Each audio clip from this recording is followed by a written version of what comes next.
तर नमस्कार मित्रांनो, रेबल स्टार फार्म मध्ये सर्वांचं स्वागत आहे। हे बघा, मी कडबा किती महत्त्वाचा आहे शेळी पालनामध्ये मी मागच्या व्हिडिओमध्ये सांगितलेलं होतं। पण बऱ्याच जणांना असं वाटतं की खरंच बाबा शेळ्या कडबा खातात का? कारण आमच्या शेळ्या कडबा खातच नाहीत, आमच्या शेळ्या गुळी खात नाहीत। हे बघा, सवय लावावं लागत असते भाऊ।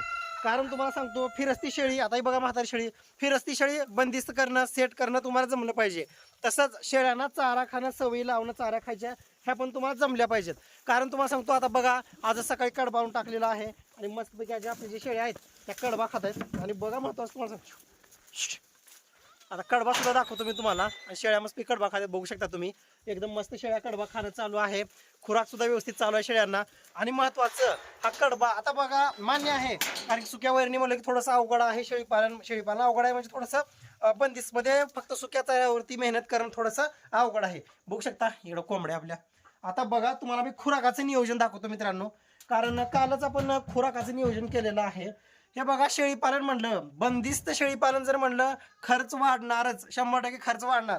फिरस्तीमध्ये काय दिवसभर फिरवल्या, निवांत खुराक दिला काय, नाही दिला काय, चांगलं पोट भरलं, दूध ऑटोमॅटिक येते। पण बंदिस्तमध्ये तसं नाही, तुम्हाला खुराक द्यावंच लागत असते। बघू शकताय बॅलर बघा अगोदर, हे किती मोठा आहे। आणि बघू शकताय हा बॅलर भरलेला आहे मी खुराकानं। बघू शकता कालच भरलेला खुराक आहे। आता बघा, ही शेंगदाणा पेंड आणि मक्का तुम्हाला दिसत असेल, शेंगदाणा पेंड आणि मक्का आहे। आता बघा, ही आहे 120 किलो, 120 किलो आहे, म्हणजे 1 क्विंटल आणि त्याच्यावरी 20 किलो आहे। म्हणजे बघा, असा खुराक एक पोतं पूर्ण, म्हणजे 50 किलोचं आपलं ह्याचं होतं, काय म्हणतात ते, शेंगदाणा पेंड, खपरी पेंड, शेंगदाणा पेंड जे आपण म्हणत असतो, ही आपल्याला भेटलेली आहे 54 रुपये किलो। अजून जी मक्का जी आहे ही आहे 60-70 किलो काहीतरी। मग असं नियोजन झालेलं आहे, बघू शकता तुम्ही। असं खुराकाचं नियोजन करावं लागणार आहे, याच्यामध्ये मिनरल मिक्सर वगैरे ऍड करावं लागणार आहे तुम्हाला। मग कुठेतरी सुक्या चाऱ्यावरती तुम्ही तग धरू शकता। आता तुम्हाला वाटत असेल की बाबा यांना दिवसभर इथं कडबा खू घालते आणि इथं मध्ये आणून बांधते, होत नाही, सरळ सरळ बाजार दाखवा लागेल जनावराला। त्याच्यामुळे नियोजन महत्वाचं बरं का। आता बघा, कडबा दाखवतो मी तुम्हाला। बघा, 1250 रुपयाला 100 कडबा आणलेला आहे, बघू शकता। 1250 रुपयाला 100 कडबा आणलेला आहे आपण शेळ्यांना। तिकडं सुद्धा भरपूर कडबा आहे, पण थोडासा आडवा वगैरे पडलेला होता, त्याच्यामुळे शेळ्या काय तेवढं ते खात नव्हत्या।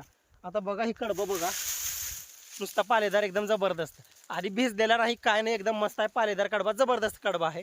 शेळ्या सुद्धा आवडीनं खातात, त्याच्यामुळे कसं आहे। आता बघा, ही संपूर्ण कडबा आहे, बनीवर असल्यासारखं असं रचून घेतलेलं आहे मी। त्याच्यावर व्यवस्थित ताडपत्री झापायची। बघू शकता, आबाळ आलेल्या वरती 100% 1-1.5 तासामध्ये पाऊस येणार आहे। संपूर्ण ग्रेनेड वगैरे पार फाटून गेले, कारण की इतके अवकाळी पाऊस पडले तुम्हाला सांगतो, भरपूर। आणि महत्वाचं म्हणजे कसं आहे, विषय नियोजनाचा आहे। बघू शकता शेळ्या कडबा खातात की नाही बघा तुम्ही, मस्त शेळ्यांचं कडबा वगैरे खाणं चालू आहे। सवयी महत्वाच्या, सावकाश खात्यात शेळ्या। आता बघू शकता तिकडे ती शेळी, हा बघू शकता आपली होंडा शेळी। आता बघा कडबा खातात काही, तुमच्या डोळ्यानं बघा रिझल्ट, शेळ्या कडबा खातात। आता इथून पुढे असं विचारू नका की बाबा सुक्या चाऱ्यावर शेळीपालन चालतंय का, न चालतंय का। तुमच्या कमेंट शक्यतो मी रिप्लाय देतच आलेलो आहे। बघू शकता शेळ्या कडबा खातात। खुराकाचं योग्य नियोजन करा, व्यवस्थित पाण्याचं व्यवस्थित नियोजन करा, 100% शेळीपालन सक्सेस आहे। सुक्या चाऱ्यावरती पण सक्सेस आहे आणि हिरव्या चाऱ्यावरती पण सक्सेस आहे। ओके, ठीक आहे। जर चाऱ्याविषयी वगैरे काही अडचणी असतील किंवा शेळीपालनाविषयी जर काही अडचणी असतील तर नक्की कमेंटमध्ये विचार। चला भेटू पुढच्या व्हिडिओमध्ये, थांबू इथंच, तोपर्यंत जय हिंद, जय भारत।